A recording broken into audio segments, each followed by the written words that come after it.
Podcast Rural. O podcast rural hoje aqui é sobre mitos e verdades sobre a pecuária, e a prosa é com o médico veterinário Luiz Henrique Guimarães.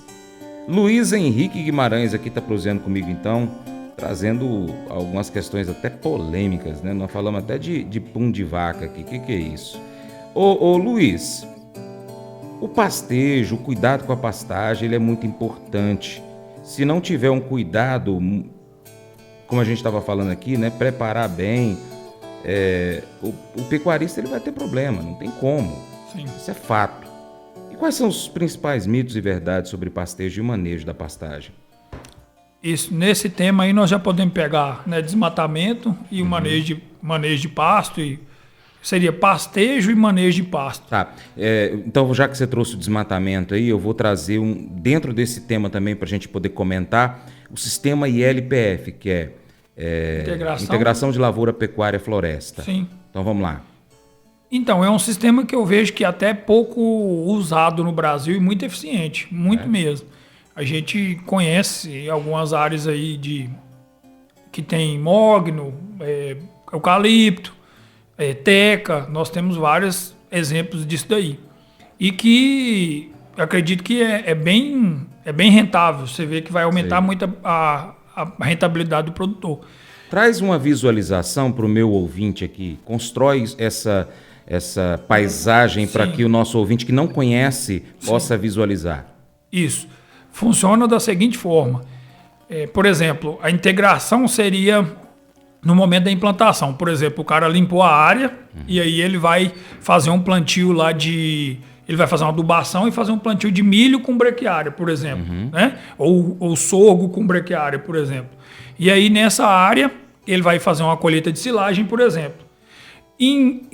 Concomitante a isso aí, junto com isso aí, ele faz o plantio dessa parte de reflorestamento. São várias opções que a gente tem aí, que é eucalipto, mogno, são inúmeras opções aí, que até fruticultura, a gente já vê alguns exemplos de fruticultura.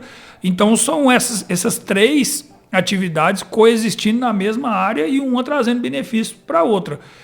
Então, nessa mesma área, num determinado momento, mais à frente, à medida que as árvores, essa parte de reflorestamento vai crescendo, que já comporta o uso para pastejo, ele vai utilizar aquela área ali para produção de madeira, né, ou de outros produtos, e o pastejo, né? E aí, no início, foi usado a agricultura, né, foi usado a implantação para que ele pudesse ter um custo de implantação menor. Né? Legal. Então seria a integração dessas três atividades, né? Lavoura, pecuária e floresta. Nós temos vários exemplos desse jeito. Na Agropel, por exemplo, tem uma área de eucalipto que já foi usada para pastejo, e hoje está com soja. Foi retirada a floresta. A gente usava para pastagem, em alguns momentos a gente usa a palhada para o gado entrar, e nessa área é uma área de soja sequeiro. Entendi. E na nossa região o sequeiro é um pouco complicado e lá funciona bem, por essa cobertura de solo, né, mantém bem a umidade, acaba sendo uma simbiose muito interessante. Legal. Você falou que tirou a floresta para poder plantar soja e vem aqui. Aí, tá vendo? Já desmatou. Não, é uma floresta que foi plantada. Isso, é um reflorestamento, né? Seria um reflorestamento. Seria plantio cultivo de árvores. Cultivo de eucalipto. Aí, Francis, eu tenho visto até algumas iniciativas, alguns projetos mais por norte de Minas aí, falando em piqui, por exemplo. O pessoal cultivando. Mas quando se planta o piqui, a lei não impede que possa depois ser retirado, não? Não, mas aí nesse caso eu vi alguns projetos falando em usar o piqui para colheita e as mesmas áreas para pastejo, entendeu? Projetos integrados em piqui, com piqui e pastejo. Então tem várias iniciativas nesse sentido. Eu acho que no Brasil nós vamos precisar de aproveitar, né? Por exemplo, a mesma água que a dona de casa lava a roupa, ela tem que usar para lavar o chão. Sim. Nós não podemos desperdiçar um recurso desse, né? Extremamente valioso. Sim. Então o produtor precisa começar a usar esse conceito. O confinador pegar o dejeto do confinamento e usar no solo dele. Sim. Então assim, nós temos que fazer essa produção integrada. E tem várias iniciativas, tem inúmeras iniciativas disso. Nossa região vai se tornar um polo muito forte de laranja, por exemplo. Nós temos vários projetos em João Pinheiro com laranja, com fruticultura e com até mesmo questão de de HF, né? Nós vamos ter um desenvolvimento muito grande disso daí. Por exemplo, há 5 anos atrás, a gente não ouvia falar em trigo, né, na nossa região, em arroz. Sim. Era muito difícil ouvir falar sobre isso. E hoje não. Eu brinco que a cada 5 anos tem uma revolução agrícola, concorda? Eles precisam, os pesquisadores precisam de mais ou menos 5 anos para poder instituir um manejo e uma variedade que cabe. Por exemplo, o trigo, há 5 anos atrás, a gente nem cogitava de plantar trigo na nossa região. E hoje não. Hoje já é uma realidade. Então, eles demoraram aí, vamos supor, de 5 a 7 anos aí, com desenvolvimento de variedades, acertando o manejo para poder chegar numa produção que é efetiva. O arroz, o pessoal já está fazendo silagem da palha, fazendo feno e silagem, entendeu? Então, assim, nós temos que fazer esses manejos integrados para a gente ter uma produção melhor e uma rentabilidade melhor e um melhor aproveitamento ambiental, né, das nossas áreas. Sim. E só uma informação, eu trouxe aqui no programa de ontem, inclusive, falando sobre a questão do trigo, que é uma tendência. Hoje o trigo está na faixa de R$ 1.400 a tonelada, a tendência é de chegar a R$ 2.000 no final do ano. O desmatamento, a gente até chegou nesse desmatamento, saiu de novo. A gente estava falando sobre o reflorestamento, né? O desmatamento, mitos e verdades do desmatamento dentro de uma propriedade rural ou pecuária. Tem um caso que vai resolver, tem uma informação que vai desmistificar todos os outros mitos sequenciais. Como que era feito a abertura de áreas antigamente? O produtor vinha, desmatava, jogava semente, né, de capim. Aí nós vamos entrar em outro mito, que é a partir do plantio do capim, que tinha um mito que a gente precisava de deixar o capim sementear, que era uma falha no plantio. Você jogava uma semente de péssima qualidade, uma área que não tinha adubação nenhuma, não tinha correção, e aí ela precisava de ter um descanso para a planta crescer e depois a planta sementeasse para poder tampar aqueles outros espaços que ficaram. Era um plantio equivocado que depois instituiu-se um manejo equivocado para poder resolver aquele erro inicial. É um erro para poder corrigir um outro erro. Então, assim, qual maneira que era feito a abertura de áreas antigamente? O proprietário vinha, fazia carvão, limpava, jogava semente e vinha com o gado, certo? O gado ficou associado ao desmatamento, a pecuária ficou associada ao desmatamento. E aí, quanto mais áreas abertas esse produtor tivesse, ele era considerado mais poderoso, mais rico.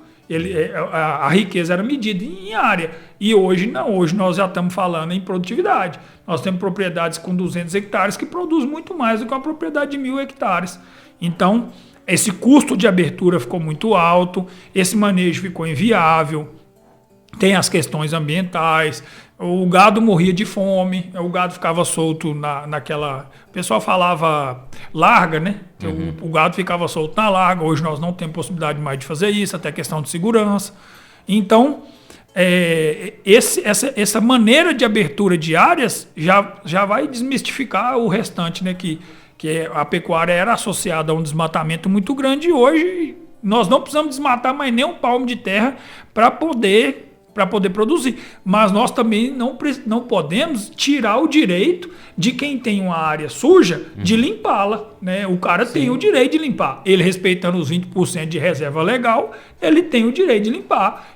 Ele precisa beneficiar a área dele para que o patrimônio dele se valorize. Outra coisa, essa área lá suja, ela não gera imposto, ela não gera divisas, ela não gera nada para a sociedade, concorda? Ela gera ela é um passivo lá. E aí, à medida que é feita a abertura da maneira correta, essa área vai se tornar produtiva. Tá, entendi. Então, resumindo esse ponto aqui, a gente tem, hoje então, o produtor rural tem uma área e dentro da área dele, dessa propriedade, ele pode limpar tanto um espaço lá, por exemplo. Então, o primeiro passo, ele vai ter que procurar o órgão, ele vai ter que ter o seu Uma técnico licença. para ter a licença, então vai estar fazendo todo o processo legal. Automaticamente ele tem que estar com tudo correto aí para trás, né? É verdade. Então, aí ele faz esse procedimento, limpou a área. Tudo legal, tudo certinho, que é a forma correta de se fazer. E no caso, então, antes dele jogar a semente da pastagem, ele tem que preparar o solo para que essa semente seja bem recebida, e uma semente de uma variedade que seja adequada à área e às condições edafoclimáticas que ele tem ali, para que então ele não precise esperar sementear. Sim, 1 ano de prazo para poder usar aquela área. Entendi. E aí essa safra dele, essa lavoura de pasto dele, já na primeira já fique pronta com todo o potencial produtivo que ela tem a oferecer para que aquele gado possa estar pastando. Isso, hoje a intensificação seria isso. A intensificação não é só de área. Eu vou pegar uma área e intensificar. A intensificação também é de prazo, também é de tempo. Sim. Então é uma pastagem que eu usaria 1 ano, né? Que eu demoraria 1 ano para utilizar, e eu estou falando em utilizar ela em 90, 120 dias. Se foi feito tudo da maneira correta, plantou num período que pegou boas chuvas, né? Tem várias variedades de capim aí que eu já posso utilizar um pastejo aí dentro de 70, 90 dias até disso aí para frente. Então é uma diferença muito grande, né? A diferença é muito grande. Aí vem aquele mimizento e fala assim, mas aí, tá vendo? Ó, já tá acelerando tudo, isso aí já vai atrapalhar tudo. Gente, você tem que lembrar o seguinte, que quanto mais rápido e quanto menor a área que esse produtor rural ali na fazenda está produzindo essa carne, está produzindo o milho, está produzindo a fruta, mais rápido isso chega na mesa da gente aqui, chega lá no mercado, ou seja, tem uma oferta maior de alimentos, e essa oferta maior de alimentos reflete em preço baixo. Oferta e demanda é a lei do mercado. Se chegar mais lentamente esse alimento, automaticamente é uma quantidade menor que está chegando no mercado, automaticamente o valor vai ser maior. É a lógica. Então a gente tem que também entender essa questão que... mas então ele está fazendo errado lá e a gente tem que aceitar isso só para a gente poder ter um alimento barato? Não, ele não está fazendo errado. Tem, claro, em todas as áreas tem produtores que fazem coisas erradas. Sim. Né? Em todas as áreas. Tem o médico, tem o profissional, o advogado, enfim, qualquer um, em todas as áreas tem aquele que faz errado. Mas, como a gente está falando aqui, se ele buscou a legalidade, buscou a licença, teve o profissional ali para fazer todas as medições necessárias, teve o profissional que indicou qual é a melhor forma de se trabalhar a pastagem, teve um médico veterinário, o zootecnista que foi ali e trabalhou com o produtor, ele está fazendo a melhor forma possível. Sim. Não é? É matemática, né? Um maior número de safras na mesma área. Então, ele tendo um maior número de safras, assim, talvez a gente precise de observar um pouco mais essa questão de autorresponsabilidade, né? Nós estamos o tempo todo falando sobre governo, sobre meu vizinho, sobre isso e aquilo, e talvez a gente não assume. Igual eu brinco com a Carolina da Agropel, eu brinco com ela, nós precisamos nos recolher a nossa insignificância e a nossa incompetência. Tem coisas que nós precisamos saber que nós não conseguimos e precisamos procurar ajuda, né? O que acontece nesse ponto aí, Francis, é que à medida que a gente produz mais e melhor, o mercado muda, as coisas mudam. Existe um índice que chama índice de eficiência, né? Que o Brasil ele é um dos piores colocados nesse índice, porque é um índice que mede os entraves, né? A burocracia, imposto, qual a condição que esse país dá para as pessoas produzirem. Entendeu? Então, assim, nós precisamos saber que o país somos nós. Nós somos o Brasil. O Brasil não é o Brasil não é separado de nós. Nós somos o Brasil. Se cada um começar a modificar a sua vida e cada um começar a fazer o que tem que ser feito, esse país vai mudar de maneira rápida, né? Só que para isso precisa de nós, né, pensarmos isso daí de uma maneira melhor. Com certeza. Quando você permanece focado no seu propósito e não no seu problema, você pode ser feliz, mesmo quando a vida parece estar desmoronando. Paulo era idoso quando estava na prisão em Roma. Estava distante de casa, aguardava a execução e tudo havia sido tirado dele, seus amigos, sua liberdade, seu ministério, até mesmo a sua privacidade, com o guarda acorrentado a ele 24 horas por dia.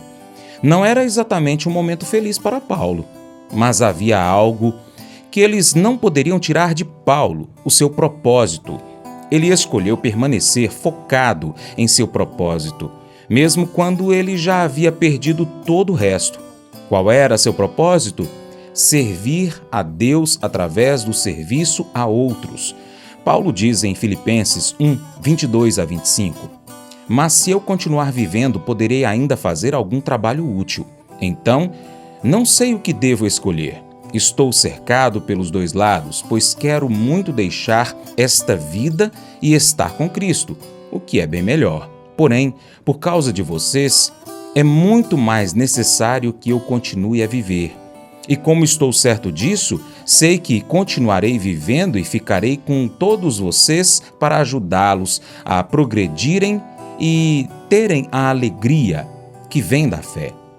Você não pode controlar o que outras pessoas fazem a você. Você não pode controlar o que outras pessoas fazem ao seu redor, mas você pode controlar a forma como você reage. Foque no seu propósito, não no problema. Esse devocional faz parte do plano de estudos Hábitos de Felicidade do aplicativo bíblia.com. Muito obrigado pela sua atenção, Deus te abençoe e até o próximo encontro.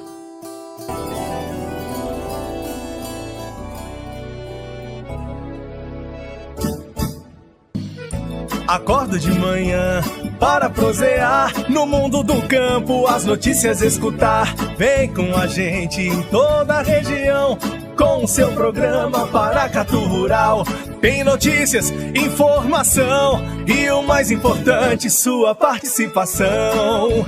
Programa Paracatu Rural. Programa Paracatu Rural.